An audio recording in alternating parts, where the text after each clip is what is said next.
Hola, muy buenos días.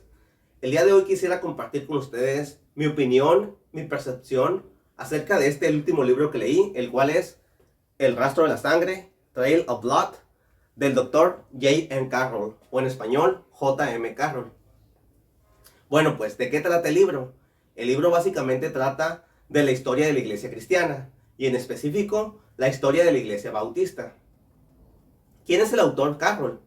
Bueno, pues el autor nació en 1858 en el estado de Arkansas, en Estados Unidos, y murió en 1931 en Texas. Siendo muy joven, él se convirtió al cristianismo, y al ver tantas denominaciones, él se preguntaba cuál sería la verdadera iglesia que Cristo había fundado. Como resultado de sus investigaciones, el doctor Carroll reunió muchos datos tocantes a la historia eclesiástica y descubrió que la historia hallada acerca de los bautistas estaba escrita con sangre. Bueno, pues el libro nos introduce en lo que hoy conocemos como cristianismo o religión cristiana. Bueno, pues nos dice que el cristianismo comenzó con Cristo en el año 30 de nuestra era, en el tiempo del Imperio Romano y dentro de sus límites. El Imperio Romano, como todos sabemos, es uno de los más grandes imperios que ha habido a lo largo del curso de la historia de la humanidad. El pueblo judío se hallaba desparramado por todo el Imperio Romano. Sin embargo, todavía conservaban el templo de Jerusalén y pretendían seguir rindiendo culto a su Dios, pues todavía se mostraban celosos por su religión, pero a semejanza de los paganos, hacía largo tiempo que habían caído en el formulismo y habían perdido toda su influencia religiosa. Cristo, el fundador del cristianismo, constituyó a sus discípulos en iglesia. Los discípulos, a su vez, habían de constituir otras iglesias a medida que esta fe se extendiese por todo el mundo y se hiciesen más discípulos. Cabe destacar una cosa, que ni Cristo ni sus apóstoles jamás dieron a sus seguidores un nombre denominacional. Cristo llamó al individuo que le seguía discípulo. Al conjunto de discípulos, ya sea en Jerusalén, en Antioquía, en Corinto o en demás regiones, se le llamó iglesia. Y siempre en la Biblia, en el Nuevo Testamento, siempre que se aludía a más de uno de estos organismos, se los llama iglesias. El autor nos señala 5 periodos a través del curso de la historia en los cuales la iglesia cristiana sufre persecución. El primer periodo que vamos a ver es el periodo abarca desde el año 30 hasta el año 500. ¿Y qué pasó a partir del año 30? Debido al impulso y dirección de Juan el Bautista, el elocuente predicador del desierto, y a la milagrosa eficacia del poder de Cristo, así como a la predicación de los apóstoles y de sus inmediatos sucesores, la fe cristiana se propagó a lo largo de todo el mundo durante los primeros 500 años de su existencia, dejando, eso sí, un rastro de sangre tras de sí. El judaísmo y el paganismo se opusieron con fiereza a todo movimiento de avance. El judaísmo y el cristianismo fueron los primeros opositores del movimiento cristiano. El primero de los grandes líderes que fue inmolado fue Juan el Bautista. Él fue decapitado. Poco después, el siguiente en morir fue el mismo Señor Jesucristo, el fundador de esta fe, y él murió siendo crucificado. Los mismos apóstoles de Jesús fueron martirizados. Unos murieron crucificados, otros apedreados, otros decapitados, algunos fueron desollados vivos. El único apóstol que se tiene registrado que no murió martirizado fue el apóstol Juan. Habían transcurrido ya más de 100 años cuando estas cosas comenzaron a suceder. Esta fiera persecución del judaísmo y del paganismo prosiguió durante 2 o 3 siglos más. Con todo, la fe cristiana se propagó por todo el Imperio Romano, se propagó por Europa, por Asia, por África, incluso llegó a Inglaterra y hasta Gales. En cualquier parte donde había civilización, ahí llegaba la fe cristiana. Las iglesias se multiplicaban sobremanera y los discípulos aumentaban. Pero a partir de esto hubo algunas desviaciones de la verdad, unas desviaciones de doctrina, y algunas iglesias siguieron el camino del error. Algunos errores de las iglesias que se desviaron fue el sistema de gobierno y de doctrina. Se cree que las primeras iglesias tenían muchos miembros, que eran iglesias muy grandes. Se cree que la iglesia de Jerusalén, los miembros oscilaban entre los 25,000 y los 50,000. Una iglesia grande por necesidad tiene muchos predicadores. Y esto dio lugar a que pastores comenzaran a tener autoridad que el Nuevo Testamento, que la Biblia no les autorizaba. Como la de un pastor que tiene una gran iglesia, tener autoridad, ejercer autoridad sobre iglesias más pequeñas. Como vemos en las cartas de Pablo, las iglesias tienen una misma fe común, pero cada una se mantiene independiente. Esos fueron algunos de los primeros errores que algunas iglesias comenzaron a tener. Otra desviación de algunas iglesias cristianas es la relacionada con la doctrina de la salvación.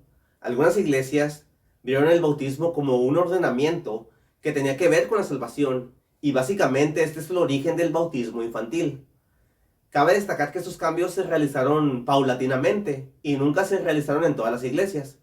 Algunas iglesias repudiaron estos cambios totalmente. Tanto es así que en el año 251, las iglesias que se mantuvieron fieles a las enseñanzas establecidas en la Biblia, en el Nuevo Testamento, rompieron la comunión con las que aceptaron estos cambios y con las que practicaron estos errores. Y esta fue la primera separación oficial entre las iglesias. La regeneración bautismal y el bautismo infantil, estos dos errores causaron más derramamiento de sangre de cristianos en el transcurso de la historia. Más de 50 millones de cristianos sufrieron el martirio, principalmente por haber rechazado estos dos errores durante el sombrío periodo conocido como Edad Media, pero eso es algo que vamos a ver un poco más adelante. A principios del año 313, el cristianismo alcanzó una señalada victoria sobre el paganismo. El nuevo emperador del imperio era Constantino, y no tardó en caer en cuenta de que el cristianismo poseía un misterioso poder, al continuar propagándose por todo el mundo a pesar de tantas persecuciones. Cuenta la historia que Constantino tuvo una visión. Él vio en el cielo una cruz de fuego y abajo una inscripción que decía: con esta vencerás, con esta cruz tú vencerás. Él interpretó esa visión en el sentido que debía hacerse cristiano. Él asimismo tuvo una visión que, haciendo eso y renunciando al paganismo, uniendo el poder temporal del Imperio Romano al poder espiritual de la religión cristiana, el mundo sería fácilmente conquistado. De ese modo, la religión cristiana llegaría a ser la religión del mundo entero y el Imperio Romano llegaría a ser un imperio universal. Para efectuar y consumar esa unión, se convocó un concilio. Esa convocatoria tuvo lugar en el año 313 y por ella se invitaba a las iglesias cristianas y a sus representantes a dicha asamblea. Muchas fueron las iglesias cristianas que acudieron a tal llamado, aunque no todas las iglesias cristianas acudieron al concilio. Como resultado de este concilio, se consumó la alianza entre iglesia y Estado. Además, se creó una jerarquía que destronó a Cristo como cabeza de las iglesias y entronizó al emperador Constantino, aunque solo de manera temporal, como cabeza de la iglesia, en lugar de Cristo. La jerarquía fue el principio exacto de un proceso que el resultado final fue lo que ahora conocemos como la Iglesia Católica o la Iglesia Universal. Hay que tener presente que cuando Constantino convocó al concilio, había muchos cristianos y muchas iglesias que se rehusaron a acudir al concilio. Esto era porque eran contrarios a todo maridaje entre iglesia y Estado. Ni esos cristianos ni esas iglesias se embanderaron ni entonces ni más tarde en la jerarquía de la Iglesia Católica. La conducta de Constantino de repudiar la religión pagana, que era la religión del imperio, para abrazar la religión cristiana, le ganó el desagrado del Senado romano, el cual repudió su proceder, o por lo menos se opuso a él. Esta oposición indujo a Constantino a trasladar la capital del imperio de Roma a Bizancio. Bizancio era una ciudad en Oriente que más tarde Constantino puso por nombre Constantinopla en honor a él mismo. El resultado fue que hubo dos capitales del Imperio Romano, Roma y Constantinopla. Estas dos ciudades, que fueron rivales entre sí por muchos siglos, llegaron a ser más tarde el asiento y la autoridad religiosa de la Iglesia Católica, dividida en dos ramas, la griega y la romana. La Iglesia Católica Romana en Occidente y la Iglesia Católica Griega en Oriente, también conocida como Iglesia Católica Ortodoxa. Hasta el establecimiento de la jerarquía y la unión de la Iglesia y el Estado, todas las persecuciones realizadas a la Iglesia cristiana fueron por el judaísmo y por el paganismo. Sin embargo, ahora se produce un cambio muy drástico. Los cristianos de nombre comienzan a perseguir a los cristianos que disienten de ellos. Constantino desea que todos los cristianos compartan con él la idea de religión del Estado y comienza a echar mano de su poder imperial. De esa manera compele a muchos creyentes que por razones de conciencia y por razones de convicciones se oponen a esta grave desviación de las enseñanzas del Nuevo Testamento. Hay que tener en cuenta que nos estamos refiriendo a hechos que pasaron entre los años 300 y 500.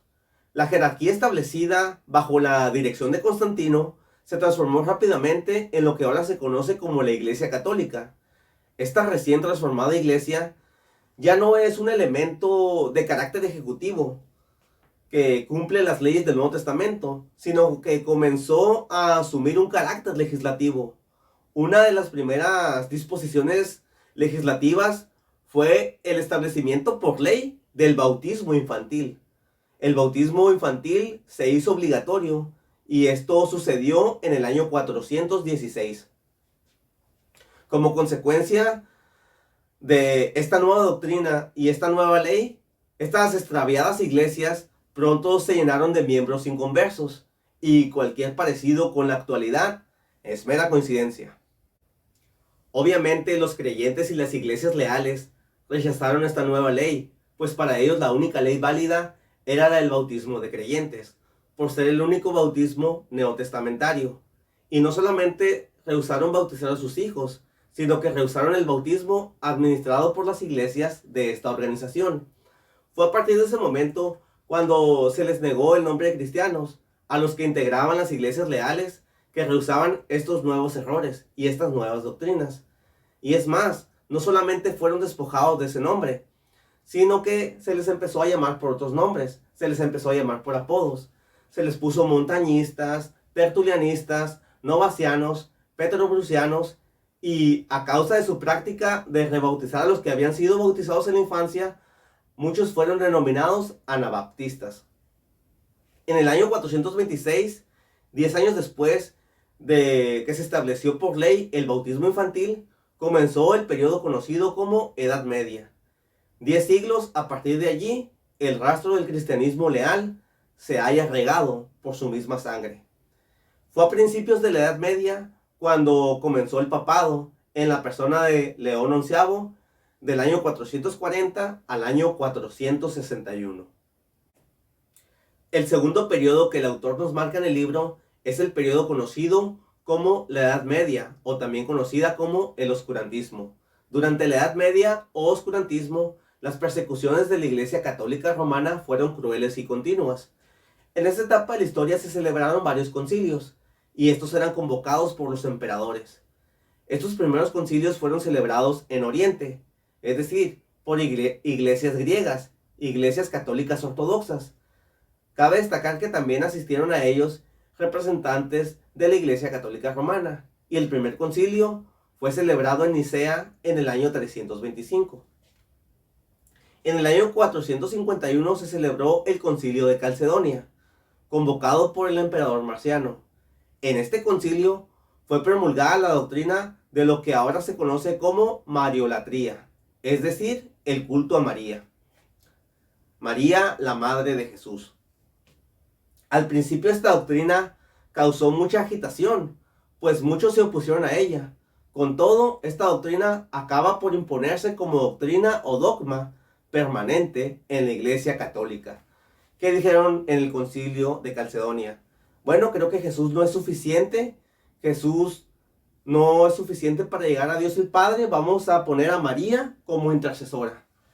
cuando esto es una grave desviación de las Sagradas Escrituras. ¿Qué dice la Biblia? Juan 14:6. Jesús le dijo: yo soy el camino, la verdad y la vida. Nadie viene al Padre sino por mí. Primera de Timoteo 2:5. Porque solo hay un Dios y un solo mediador entre Dios y los hombres, Jesucristo hombre. Entonces, lo que se celebró en el Concilio de Calcedonia es una grave falta a las Sagradas Escrituras, una grave falta a la Biblia. En el año 717 se llevó a cabo otro concilio en Nicea. Todo indica que en este concilio se dio origen al culto a las imágenes y a los santos. Como pueden verlo, estos concilios eran más paganos que cristianos. En el año 869 tuvo lugar un concilio en Constantinopla y la Iglesia Católica pasaba por una gran dificultad causada por la controversia de las dos cabezas del catolicismo, la Iglesia Católica Romana y la Iglesia Católica Griega, o también llamada Iglesia Católica Ortodoxa. Focio de Constantinopla y Nicolás I de Roma. Tan grave fue la contienda que los dos se excomulgaron mutuamente, y durante un corto periodo el catolicismo se quedó sin cabeza. El objeto de este concilio fue arreglar este asunto de ser posible, pero tan definitiva fue la ruptura que hasta el día de hoy, hasta 2021, no se ha arreglado este conflicto y las dos iglesias católicas andan separadas. La Iglesia Católica Romana está en Occidente y la Iglesia Católica Ortodoxa está en Oriente. Desde esta época en adelante, ya los emperadores no son los que convocan los concilios, ahora los convocan los pontífices romanos. Durante este periodo de la historia, los perseguidos fueron llamados por muchos y variados nombres. Nombres como los donatistas, los petrobrusianos, los cátaros, los paulicianos y los anabaptistas. Un poco más tarde fueron llamados arnoldistas, enriqueños, albingenses y valdenses. El autor del libro, el Dr. Carroll, sostiene que los bautistas en la actualidad tienen su herencia doctrinal de estos grupos. Estos grupos a su vez tienen su herencia doctrinal directamente de los apóstoles del Señor Jesucristo. A fines del siglo IV pasó algo muy importante, que fue la formal terminación del canon bíblico. Es decir, la Biblia, los 66 libros como lo conocemos, fue su terminación formal. Y durante toda la Edad Media y este periodo donde abundaron las persecuciones, se hicieron grandes esfuerzos por destruir las Sagradas Escrituras. La doctrina de las indulgencias y la venta de las mismas constituyó otra nueva y grave desviación de las enseñanzas del Nuevo Testamento. Surgió también una nueva doctrina, la del purgatorio. El primero de los concilios occidentales convocados por los papas fue convocado por Calixto II en el año 1123. En esa asamblea se decretó el celibato para los sacerdotes católicos romanos. En el año 1139, Inocencio II convocó otro concilio, especialmente para condenar a dos grupos de cristianos devotos, conocidos como los petrobrusianos y los arnoldistas. Alejandro III convocó otro concilio, y este fue en el año 1179. En él fueron condenados los valdenses y los albingenses. Como podemos ver, en este periodo de la historia, la Iglesia Católica Romana persiguió a verdaderos y leales cristianos. En el año 1215, el Papa Inocencio III convocó otro concilio. En aquel entonces se promulgó la nueva doctrina de la transustanciación, que pretende convertir el pan y el vino de la cena del Señor en el verdadero cuerpo y sangre de Cristo. Según este dogma, todos los que participan de la comunión comen realmente el cuerpo y beben la sangre de Cristo, lo cual es algo que doctrinalmente y bíblicamente es incorrecto. Veamos, la cena del Señor está establecida en el libro de Corintios, y esa cena, cuando uno come el pan y bebe el vino, no come el cuerpo de Cristo y no bebe la sangre de Cristo. El pan representa el cuerpo de Cristo, pero no es el cuerpo de Cristo, y el vino representa la sangre de Cristo, pero no es literalmente la sangre de Cristo. Esta institución de la Cena del Señor es para recordar la muerte del Señor hasta que Él venga. En esta asamblea, el concilio de 1215, parece que también se originó un nuevo dogma, y es el de la confesión auricular. La confesión auricular. Y este consiste en la obligación de confesar los pecados al oído del sacerdote. Y pues eso es algo que realmente yo no estoy de acuerdo. Yo mis pecados se los voy a confesar a Dios, no se los voy a confesar a un hombre. ¿Qué dice la Biblia? Si confesamos nuestros pecados, Él es fiel y justo para perdonar nuestros pecados y limpiarnos de toda maldad. Primera de Juan 1:9. Bueno, pues, en el año 1229 se celebró el Concilio de Tolosa. En este concilio se decretó que la lectura de la Biblia, el libro de Dios, se prohibiese a todos los laicos, excepto a los sacerdotes y altos dignatarios de la Iglesia Católica. Pues, qué decreto tan extraño, ¿no? La Biblia misma dice en Juan 5:39, escudriñad las Escrituras, porque a vosotros os parece que en ellas tenéis la vida eterna, y ellas son las que dan testimonio de mí. Y así es como concluimos este periodo de Edad Media, o también conocido como el oscurantismo. El tercer periodo que el autor nos marca en el libro es el periodo que abarca desde el año 1400 al año 1600. Este periodo es muy conocido porque durante este lapso de tiempo se llevó a cabo la Reforma Protestante. Conviene tener presente que por espacio de muchos siglos, antes de este gran periodo reformista, hubo una crecida cantidad de personas que se rebelaron contra los extremismos de los católicos y que procuraron sinceramente mantenerse leales a las enseñanzas establecidas en la Biblia. Pero todo lo que ellos dejaron tras de sí fue un notable rastro de sangre. Bueno, pues, un poco antes de estos años 1400, vamos a enfocarnos en el año 1320 a 1384, ya que durante este periodo de tiempo hubo en Inglaterra un hombre que atrajo la atención del mundo entero. Este hombre se llamaba John Wycliffe. Este fue el primero de los valientes que tuvo la osadía de emprender una verdadera reforma dentro de la Iglesia Católica. Él se caracterizaba por tener una vida fervorosa y útil. Siguiendo más o menos los pasos de John Wycliffe, aparece en escena John Huss. Él vivió de 1373 a 1415. Él nació en Bohemia, actualmente República Checa. Su vida fue memorable, pero lamentablemente fue muy corta. Él murió quemado en la hoguera. Aparece en escena en Italia Savonarola. Él vivió del año 1452 a 1498 y con su poderosa elocuencia consiguió despertar algunas conciencias. Posiblemente el más notable de todos los reformadores es Martín Lutero.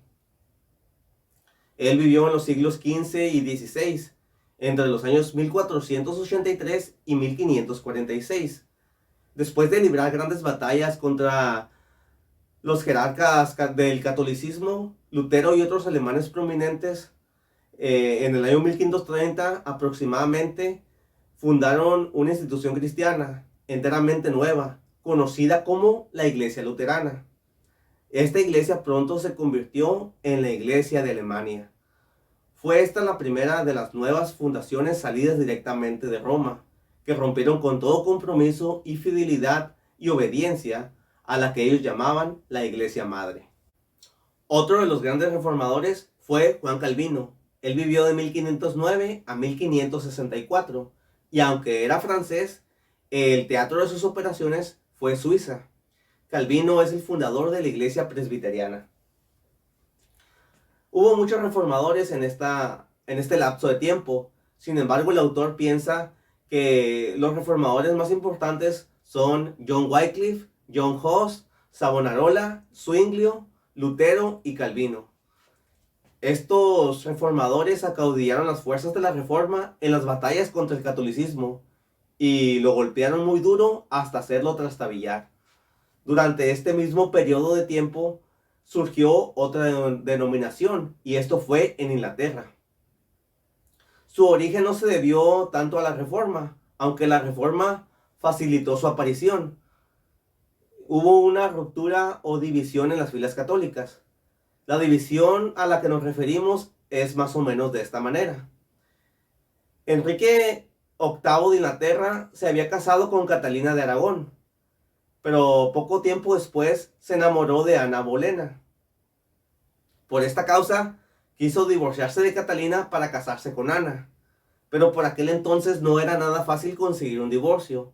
Solo el Papa podía conceder, tenía la autoridad de conceder divorcios. Y como el Papa no quiso otorgar el divorcio, Enrique se sintió profundamente apenado, pero considerando que él era rey, se creyó autorizado para hacer lo que le venía en gana. Enrique se constituyó a sí mismo la cabeza de la Iglesia de Inglaterra.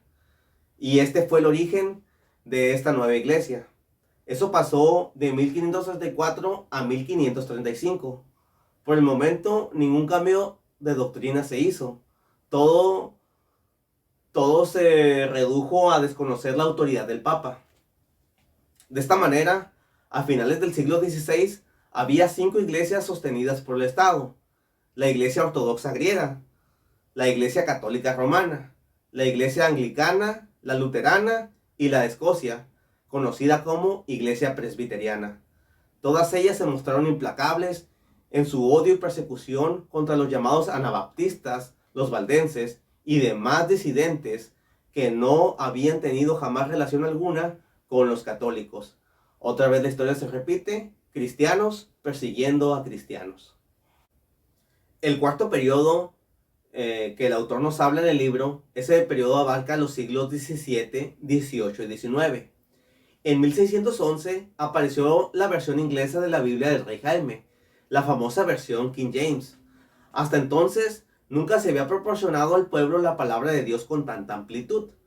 Una cosa notable es que desde que comenzó la diseminación de la palabra de Dios en gran escala, comenzó también la declinación del poder papal. También comenzó a tomar forma, después de muchos siglos, la idea de la libertad religiosa. En 1648 se firmó el Tratado de Paz de Westfalia. Entre otras cosas resultantes de este pacto, se halla el triple acuerdo de paz entre católicos, luteranos y presbiterianos, de no perseguirse ya más los unos a los otros. Las persecuciones entre esas denominaciones significaban la guerra con los gobiernos que las apoyaban. Pero los otros cristianos, especialmente los anabaptistas, continuaron siendo hostilizados por estas denominaciones con la misma dureza que antes, siendo objeto persistente de persecuciones. A principios del siglo XVIII nacieron en Inglaterra 3 niños que estaban destinados a ejercer una perdurable influencia en el mundo entero. Esos niños fueron los hermanos Wesley, John y Charles, y también George Whitefield. Estos tres jóvenes fueron, con el tiempo, los padres y los fundadores del metodismo. Los 3 eran miembros de la iglesia anglicana, pero más tarde, estos jóvenes tuvieron una genuina y una maravillosa conversión. Por lo que parece, ellos no deseaban fundar una iglesia.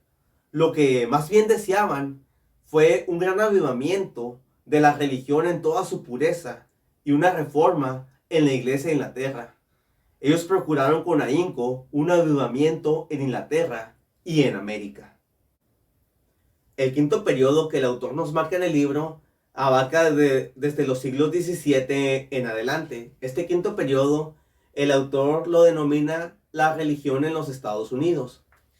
El autor nos explica que mediante los españoles y otras razas latinas, los católicos llegaron a ser los primeros representantes de la religión cristiana en América, sobre todo en América del Sur y América Central. Pero en América del Norte, con excepción de México, los católicos nunca alcanzaron una fuerte preponderancia. Las persecuciones religiosas en Inglaterra y en el continente fueron las principales causas de que se estableciesen las primeras colonias en lo que hoy es el territorio de los Estados Unidos. Entre los primeros grupos de inmigrantes había 2 grupos, uno llamado Grupo de los Puritanos, que se conoce que era de congregacionalistas, y el otro grupo era de presbiterianos. Entre esos dos grupos, sin embargo, había un número de cristianos que tenían opiniones diferentes y que también buscaban escapar de la persecución en Europa.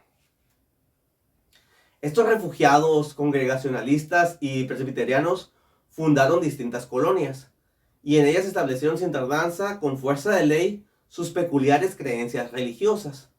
En otras palabras, el congregacionalismo y el presbiterianismo fueron declarados con carácter legal, con exclusión absoluta de todas las demás creencias religiosas.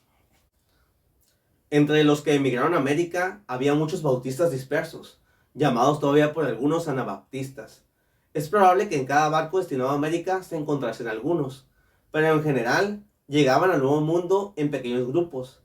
Sin embargo, continuaron llegando, tanto que antes que las colonias se estableciesen completamente, los bautistas ya eran numerosos en todas partes.